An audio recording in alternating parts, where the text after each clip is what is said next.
بھائی صاحب نے بہت اچھا سوال پوچھا کہ اسلام میں ان کے بہت سے دوست مسلمان دوست کہتے ہیں کہ بیاج لینا حرام ہے.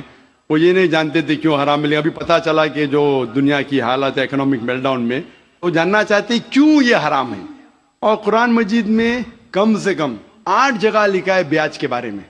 تو بیاج لفظ ہے عربی میں ربا، سورہ نساء میں، سورہ عمران میں، اور کہا گیا ہے سورہ بقرہ میں سورہ نمبر 2 آیت نمبر 278 اور 279 میں کہ آپ بیاج سے دور ہو، اور جو کوئی بیاج سے دور نہیں ہوگا اللہ اور اللہ کے رسول ان پر اعلان جنگ کریں گے.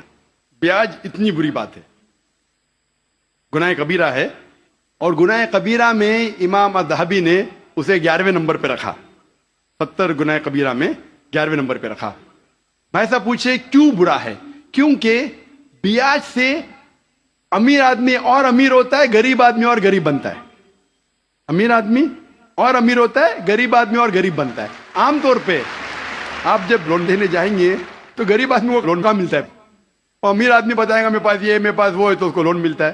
تو امیر اور امیر بنتا ہے، غریب اور غریب بنتا ہے. اسی لیے قرآن میں سورہ الحشر میں سورہ نمبر 59 آیت نمبر 7 میں اللہ تعالیٰ فرماتے کہ زکوٰۃ دو تاکہ دولت انسانوں کے بیچ گھومے، صرف امیروں میں نہیں رہے.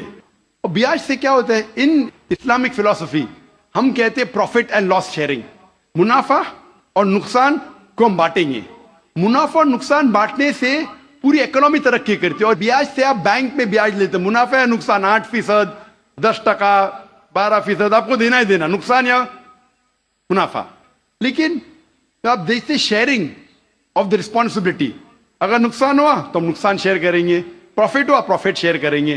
بیاج میں کیا ہوتا ہے؟ مثال کے طور پہ بینک میں، میں ایک لمبی تقریر دے چکا ہوں اس پہ، ابھی وقت نہیں ہے، صرف یہ بولوں گا کہ بیاج میں کیا ہوتا ہے. مثال کے طور پہ بینک اے کے پاس سپوز 100 روپیہ ہے، وہ بینک بی کو 10 روپیہ رکھ کے 90 روپیہ دیتی ہے بینک بی کو.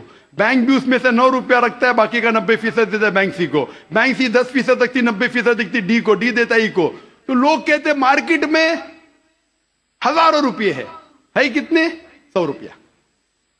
تو آج کی تحقیق کہتے ہیں مارکیٹ میں فلوٹ ہو رہا ہے $6 ٹریلین، ہے تو کچھ نہیں، بہت کم فلوٹ ہو رہا ہے $6 ٹریلین.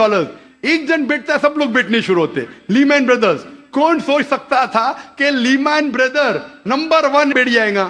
اس کے بعد سٹی گروپ، ایک بیٹا سب بیٹھتے گئے پوری دنیا میں ایک کے بعد ایک. تو کیونکہ it doesn't improve the society. Islamic way کے اندر جانچ پڑتال ہوتی کس کو لون دینا کس کو نہیں دینا. پروفٹ اینڈ لاس شیئرنگ ہے. سن 1980 میں بینک فنڈ کرتی تھی گیملنگ ڈین کو، شراب کھانے کو، کامن ہو گیا. اس کے بارے میں اگر تقریر میری سنیں گے، interest free economy promulgated by the قرآن، ربا کس طریقے سے حرام ہے، اس کے اوپر تقریر میں نے کی ہے. اگر وہ سنیں گے اس میں اور ڈیٹیل میں تذکرہ کر رہا ہوں کیوں انٹرسٹ حرام ہے.